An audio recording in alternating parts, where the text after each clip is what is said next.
Hi, it's Jason from Fraser Valley Rose Farm. In this video, I get to talk about two of my favorite things, cuttings or plant propagation and the nursery business. I'll be talking to Mark from Dingdong's Garden down in Washington State. And what they do there is they pick up cuttings like these from their gardens and they ship them out for local hobbyists, for plant propagators across the US, to stick the cuttings themselves and root them or to use them as scion wood for their grafting projects. I think it's a really neat part of the business and it stokes that interest that people have in doing hands-on plant propagation for themselves. Let's talk to Mark and see what the business is all about. Well, thanks so much for doing this. I've just mentioned to my viewers that we are in the same business, but we take it from very different angles. We both want to get plants into the hands of our customers. I propagate them and pot them and sell them locally or ship them as potted plants. You do something quite different. What is that? Well, we sell the cuttings or the scion wood or bud wood. We sell it directly to the customers. So, for example, if somebody were to want to root a willow cutting, they would order it and we would ship it. And they can do it on their own time and save money. And in general, in this kind of business, you have a lot more variety that you can access. Yeah, and I'd imagine it saves a lot for you on the shipping costs, and I guess in the end that saves the customer as well. But what it does do is it makes them responsible for sticking the cuttings or bud grafting, because you do scion stock as well, on their end. So how's that been working out for you? So for people that order from us, I think a lot of them already know that there's some risk involved. You know, they're not going to be able to root the cuttings every single time, and they're not going to be able to have a successful graft. But I think that's part of it. And to be honest with you, I think that risk, people enjoy that. They enjoy the success when something actually does root or the graft does take. I think that's a big piece of the propagation journey that we're all on. Yeah, I'd have to agree with you there. It's kind of a cool thing because not only are they getting access to a wider range of plants than they normally would at the local garden center or what's available locally, but then they kind of pick up a hobby at the same time and join a community of people who are interested in plant propagation. And I think of, Mike Kincaid, who's in your state, I think, and channels like ours where we sort of promote the idea of propagating your own. I've been talking about a lot recently, and people get very jazzed about the idea of, well, I'm not only getting a plant, I'm kind of getting a hobby and an area where I can play around and fool around with plants as well. Yeah, there's the trial and error piece of this is huge, and the learning component is I think it's a big draw for people. I think that's why it's certainly why we enjoy doing it, because at the end of the like for example, this last winter we propagated a couple hundred mulberry cuttings, and then we had a couple hundred mulberry trees to deal with at the end of it. Not we had to move them around and stuff, but it was a really fun process. Great. Well, so let me ask you, what does that look like as a business then? I have my own imagination of a landscape filled with willows and other, we'll talk about which plants later, but all sorts of different plants that have stems on them that you've propagated as mother plants. And then what do you do from there? That's it. It's the same thing as a fruit orchard or a nursery, but we just have one or two of everything. And then the fruit of our orchard is not the fruit itself; it's the cuttings in the dormant season. So our harvest season for the dormant cutting season is right now. In the next week or two, we'll go out and we'll start harvesting our cuttings and preparing them for sale. Okay, and so if you've harvested them, you put them into a baggie or into the fridge and hold on to them until you can fill your orders. Do you do all of your cuttings in the same season and then fulfill the orders over the next few weeks, or how does that work for you? Yeah, that's kind of a challenge for us because I think people that shop online are used to going online and getting what they order right when they order it. But the seasonality of fruit, or in our case of cuttings, means that we can only ship at certain times of the year. So for winter time, we will take the cuttings and we'll put them in cold storage, about 37 degrees, and they'll last for weeks to months depending on the variety. And then we will ship from that inventory. And in the summer, this summer, we're going to start shipping green cuttings.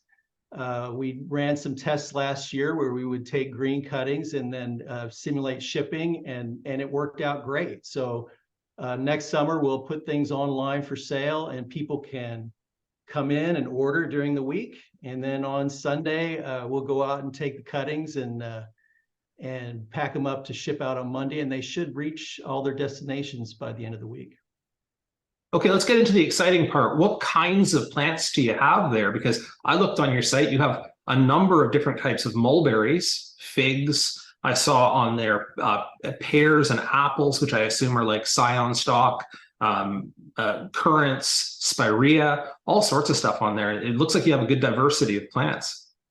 Yeah, it is, and it's been very fun collecting all those plants. I don't know. It's just been great fun. So we started off with a traditional orchard where, for scion wood like pears and apples. And then when we decided to go into this business, I discovered the ability to root plants from a stick. And I still get a kick out of that, where you can take a stick and you can put it in soil and it will root out and grow. And so we entered that through figs, and then I found out mulberries do that too. And mulberries are a pretty fascinating plant that's kind of novel. So at some point we hope to get back to our roots and sell mulberries at the local farmers market. And last but not least, the willows. I really love them. They just grow like crazy, and they really produce for people that want to make things, whether it's a floral arrangement or basketry or anything like that. It's fun to describe to people how coppicing a willow will give you a harvest of beautiful sticks, depending on what you want to use them on. It's been a fun journey as we go through all of these different plants to learn about them and how you can propagate them and graft them. Yeah, one thing I saw with willows while traveling through gardens was people would do willow structures, kind of a neat little hut made out of willow stems. And basically all they've done is just stuck a bunch of cuttings in the ground at the right time of year. They all come up, and then they're weaving together, but it's like basket weaving with living plants, which is kind of cool. Yeah, exactly. It's really interesting. In fact, I've kind of thought about using it as fencing here, because we have a lot of deer here, and it'd be fun to use that as a fence. But the fact is, willows love water, so I'd have to set up my irrigation in advance to make sure that the fence makes it. Okay, so you said dormant cuttings, and as well as you said scion wood. Now, for those who, I've thrown the term around a couple of times here, but that's for grafting. That's if somebody, for instance, wanted to make a multiple pear tree or a multiple apple tree, or just graft onto a different rootstock, then they'll use the stick or the twig that you've sent them with a number of buds, and they can use each one of those buds for a grafting project. That's right, and that's apple, pear, and is there anything else? Oh, just about anything. You can graft willows. You can graft just about any plant. But traditionally, since apples and cherries and pears, since the cuttings won't root, and also I think the way the industry is developed, they tend to attach a certain type of a fruit to a certain type of a rootstock to control the growth.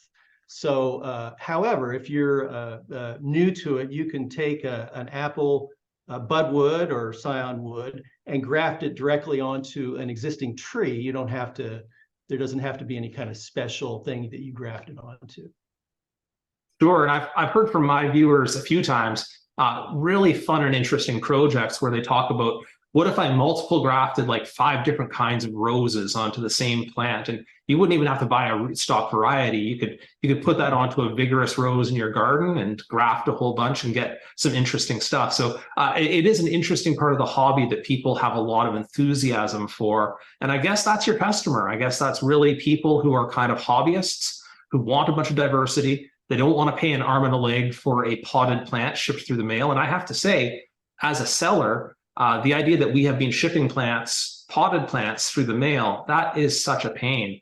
They're so temperamental. They don't always arrive in great condition, and they're expensive to ship. Yeah, they are. And another thing about this whole process, particularly rooting cuttings, like figs and mulberries, you don't need a lot of space for them. You can put them in a pot and grow them in a pot, and they'll produce fruit. So as long as you have sun, you don't necessarily need a lot of ground to do that with. So how's the business been going for you? How has the response been amongst hobbyists? This is the third year, and it's grown every year. And the nature of our sale, we harvest the cuttings, we upload the inventory, and they go pretty quick. So I think people are interested in this. And we used to be at the farmers market, and one thing I miss from person to person sales is the direct feedback. We get a lot of feedback on things. So, but every once in a while for online sales, we'll hear from people that what they had rooted great, or they were able to graft it, and it really makes a difference because, like you said, this is more of a hobby for us. This isn't, we have other jobs, and we have other income. So this is more of a hobby for us. So to get that kind of feedback from people really is really meaningful to us. Well, it's a really neat business. I'm actually considering taking some of the willows from my own yard, which I have a bit of a collection here, and shipping those within Canada. So one thing I thought about for you in the US, because in Canada it's not quite the same thing, but down there you have a state level plant regulations, don't you? Like restrictions on shipping. Yeah, on my computer, I have 48 different PDF files that show all the regulations for different states. And so we comb through them for all of our varieties, and we need to make sure that we can't send currants to this state or grape cuttings to that state. So it's a little bit of work educating the customer and going back and confirming that we're following all the regulations. What got you going on this? We changed careers, and we wanted to get into growing things. I studied biology when I was younger, and I wanted to get back into it. So we started off with growing produce and selling it at the local farmers market. And part of that process was building out an orchard. So as we built out the orchard, it became clear that cuttings and scion wood were a way to scale up an orchard, not quickly, but you can get the numbers that you needed.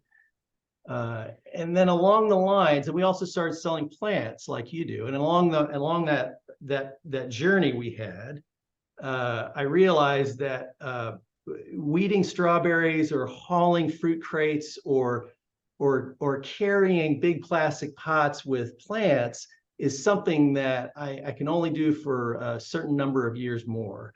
But I can't imagine somebody emailing me and saying, "Hey, can I get one of those willow cuttings you have?" And I'd be like, "Sure." And I can walk down to the willow bed, take the cutting, and send it to them. So hopefully this is more sustainable in that way than. Well, I can see that for the fruiting varieties, particularly. I mean, people are crazy for figs. People love mulberries and all sorts of edibles. So I can absolutely see a lot of hobbyists being in demand for a good length of time. I do have to ask, where does the name Dingdong's Garden come from?